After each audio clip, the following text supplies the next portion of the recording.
You ever feel like you're revving the engine, but your foot's still on the brake? That's how it feels for Adam, 34, ambitious, smart, reads the right books, listens to all the podcasts, wants to build something real, something meaningful. But here's the thing, every time he tries to level up, it's like gravity kicks in. He gets momentum, then stalls, he builds consistency, then slips. He knows what to do, but he just doesn't do it, not the way he knows he could. And deep down, it's messing with him. Because he's not lazy, he's not incompetent, he just feels stuck, and maybe you know that feeling too. Now here's the truth most people never hear. You're not stuck because you're not trying hard enough. You're stuck because your brain thinks staying the same is safer than becoming who you're meant to be. Let that sink in for a little. Seriously though, real change? It costs something. The price isn't always effort. Sometimes the price you have to pay is identity. Your old self needs to die. Your nervous system isn't designed to make you successful. It's designed to keep you alive. And alive to your brain means familiar. It's true. Did you know that your insular cortex, part of your brain's prediction system, lights up when you encounter something unfamiliar? Not because it's bad, but because it breaks the pattern. And to your brain, broken patterns trigger discomfort faster than actual danger. Or, how about this? Stress hormones like cortisol spike not just in response to threats, but to uncertainty.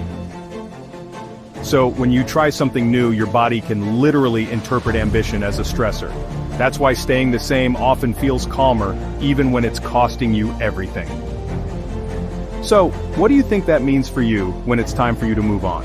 What does that mean when you've outgrown your current circumstances, but your biology wants to constantly pull you back into that cushy familiarity, even when you've decided it's best for you to go? It's like sprinting toward your future self with a resistance band tied around your waist, anchored to everything you've been. And here's where it gets wild. Dr. Bruce Lipton says 95% of your behavior is unconscious. That means only 5% of you is trying to steer your life, while the rest is driving with a map you didn't choose. That's why Adam, like so many ambitious people, can work hard, plan big, and still stall out. Because the truth is, effort without identity alignment is just burnout in disguise. And here's the deeper truth. You don't get what you want. You get what you believe you are. And that's where most people lose the game, not at the level of action, at the level of self-image. James Clear puts it like this in Atomic Habits. Every action you take is a vote for the type of person you believe you are. But the inverse is also true. Every action you avoid is a vote for staying the same. Every time you make a choice, you're casting votes for how your future plays out. Back to Adam. He wants to launch his business. He's got the idea, the resources, even some support. But under the surface, there's a script running, a quiet voice that says, "You've never followed through before. This is probably another half-finished thing. Who are you to lead anyone?" So he opens the laptop, stares at the screen, and instead of building, he scrolls. Not because he's weak, but because his subconscious has already decided that being successful feels out of character. Success is not a part of his identity, so his biology and mind push him away from it and back into what feels normal. That's his real enemy. Carol Dweck, who wrote the book on mindset, calls it the false comfort of the fixed identity. It feels safer to underperform as the person you've always been than to risk becoming someone new. Let me give you my own example. Writing, helping clients, and researching this for almost a decade now, I know precisely how to simplify the experience of feeling stuck so that it's vivid in everyone's mind. Being stuck and wanting more, but not being able to pursue that more, is a silent, suffocating feeling that has you going through the motions every day while your light slowly gets dimmer and dimmer. It's like walking through life with clothes that no longer fit you. Your shoes are a size too small and you can make them work. But it's extremely uncomfortable, causes blisters, bleeding, and you just end up being angry and pissed off all the time. When a person moves into a new phase of life, it's almost like life has shaken up a soda bottle with Alka-Seltzer in it. You can wait as long as you want, but eventually that thing is going to explode. And that means you are going to explode on someone or something.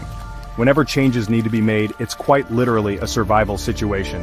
And if it's not taken care of, you might have health problems, money issues, relationships can get irreparably destroyed.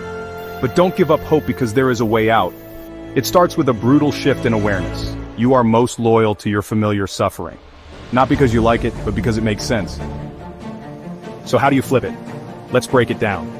Pay attention because I'm about to give you 3 easy steps to ease your suffering and help you finally move forward. Step 1. Catch your default setting. Next time you start to hesitate, drift, or numb out, pause. Interrupt the loop. Ask, which version of me is driving right now? The overthinker, the quitter, the people pleaser? Give it a name. That alone breaks the trance. Step 2. Start stacking proof. You don't change identity through willpower. You change it through evidence. This is the entire premise behind Atomic Habits. Small, consistent actions compound into a new self-concept. It's not the size of the move, it's how aligned it is with your future. So Adam doesn't need to build the entire business in 1 week. He just needs to act like someone who doesn't negotiate with fear. Maybe that means filming 1 video. Maybe it means sending 1 uncomfortable email. The power comes from the act of becoming, not the result. And step 3, use reverse visualization. Picture your future self, confident, grounded, moving, then zoom in. What do they do at 9 a.m.?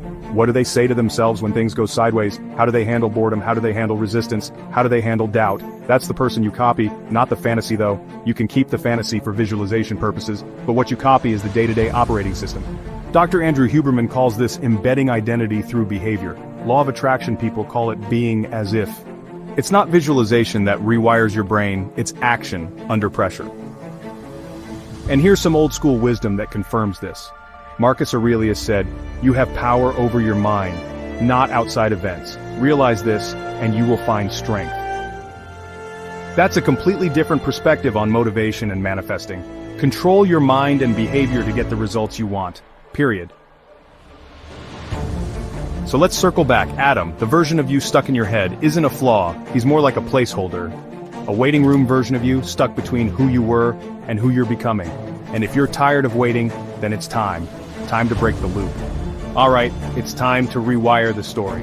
Time to start acting like the version of you your future is already built for. But hey, you don't have to do it alone. I built something for this exact moment. It's called Visionary Confidence. So it's not a course you forget about in a week. It's actually a launch pad, built for you, especially when you feel like you're meant for more, but just can't break through the fog. Inside, we help you get crystal clear on your next bold direction. We help you build real, grounded confidence, not just hype, so you can actually trust your decisions. And we guide you through the exact first steps that turn stuck energy into forward motion. It's simple, it's sharp, and it's built for people like you. If you're ready to stop circling and start creating, click the link in the description and get started right now. It only takes about 1 hour to complete. You could literally have real results for yourself today.